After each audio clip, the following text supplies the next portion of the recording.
مایوس نہیں ہونا۔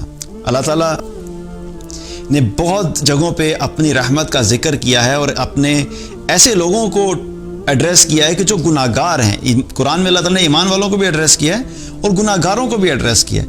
اور ایک جگہ پہ اللہ تعالیٰ نے قرآن میں فرمایا قُلْ يَا عِبَادِيَ الَّذِينَ أَسْرَفُوا عَلَىٰ أَنفُسِهِمْ لَا تَقْنَطُوا مِن رَحْمَةِ اللَّهِ إِنَّ اللَّهَ يَغْفِرُ الذُّنُوبَ جَمِيعًا إِنَّهُ هُوَ الْغَفُورُ الرَّحِيمُ۔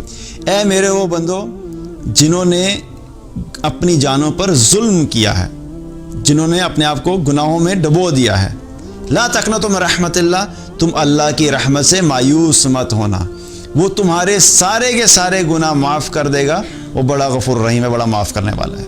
لیکن کا دو کام کر لو، وَأَنِيبُوا إِلَىٰ رَبِّكُمْ وَأَسْلِمُوا لَهُ، اپنے رب کی طرف پلٹ آؤ، اپنے رب کی طرف پلٹ آؤ اور اپنے آپ کو سبمٹ کر دو، اپنے آپ کو اللہ کے سامنے جھکا دو، اب اس کے بعد دوبارہ گناہ کے راستے پہ مت جاؤ۔ یہ کام کر لو تو اللہ تعالیٰ نے کیا فرمایا کہ تمہارے سارے گناہوں کو معاف کر دے گا۔ یہ اللہ کی رحمت اپنے ان لوگوں کے لیے، اپنے ان بندوں کے لیے جو گناہ گار ہیں، یہ پہلی سٹیج ہے رحمت کی۔ پھر اس سے آگے کی بات اللہ تعالیٰ نے کی، یہاں تو کہا نا اللہ تعالیٰ نے کہ سارے گناہ معاف کر دے گا۔ جب ہم کہتے ہیں نا سارے گناہ معاف کر دے گا، تو ہم گناہوں کے میگنیچیوڈ کو یا گناہوں کے والیوم کو ہم امیجن نہیں کر پاتے، کتنے گناہ، سارے گناہ کہتے ہیں تو انسان اس چیز کو سمجھ نہیں پاتا کہ سارے کتنے گناہ ہیں، اس میں وہ احساس نہیں ہوتا کہ کتنے برا، اس کے باوجود انسان بتا ایسا سارے گناہ ہیں، فلاں معاف ہوگا کہ نہیں ہوگا، یہ والا معاف ہوگا کہ نہیں ہوگا۔ پھر اللہ تعالیٰ نے ایک حدیث قدسی میں بتایا کہ گناہ کتنے تم گناہ کرو۔ ایک حدیث قدسی میں نبی صلی اللہ علیہ وسلم نے فرمایا کہ اللہ تعالیٰ فرماتا ہے کہ اے میرے بندے تو اتنے گناہ کر کہ تو زمین بھر دے، ایک روایت میں آتا ہے زمین بھر دے، اور ایک روایت میں آتا ہے کہ اتنے گناہ کرو کہ آسمان بھر دے، یعنی آسمان تک تیرے گناہ چھونا شروع ہو جائیں۔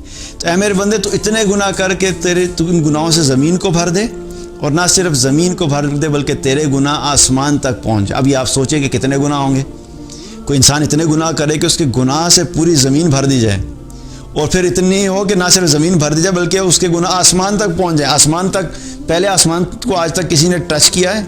کبھی آج تک سائنس نے بھی بتایا کہ ہاں بھئی ہم آسمان تک پہنچ چکے ہیں اور ہم نے فائنڈ کر لیا کہ آسمان تک کا ڈسٹینس کتنا ہے؟ کوئی پتہ نہیں، لامحدود۔ لیکن اتنے گناہ کر لو، کوئی کر نہیں سکتا لیکن کر لو۔ اتنے گناہ کرنے کے بعد اللہ تعالیٰ کیا فرماتا ہے؟ تو میرے پاس آؤ اور آ کے مجھ سے معافی مانگو تو میں تمہارے سارے گناہوں کو معاف کر دوں گا، سارے گناہوں کو معاف کر دوں گا۔ اتنے گناہ، یہ اللہ تعالیٰ کی کیا ہے؟ رحمت کی اگلی سٹیج۔ اس لیے آیت میں کیا تھا کہ میں سارے گناہ معاف کروں گا، لیکن حد نہیں بتائی کہ کتنے ہونے چاہیے۔ اس حدیث قدسی میں کیا پتہ لگتا ہے کہ اتنے گناہ ہوں کہ زمین بھر دو اور آسمان تک چلے جائیں، اتنے گناہ کر کے اور تب بھی میں سارے معاف کر دوں گا۔ یہ اللہ کی رحمت کی اگلی سٹیج پتہ لگی۔ اس سے ایک اور اگلی سٹیج ہے اللہ کی رحمت کی، اس سے اگلی سٹیج قرآن میں اللہ تعالیٰ نے مختلف جگہوں پہ مختلف گناہوں کا ذکر کیا، اور ایک جگہ پہ اللہ تعالیٰ نے 3 بڑے گناہوں کا ذکر کیا، شرک، قتل، زنا، 3 بڑے گناہ۔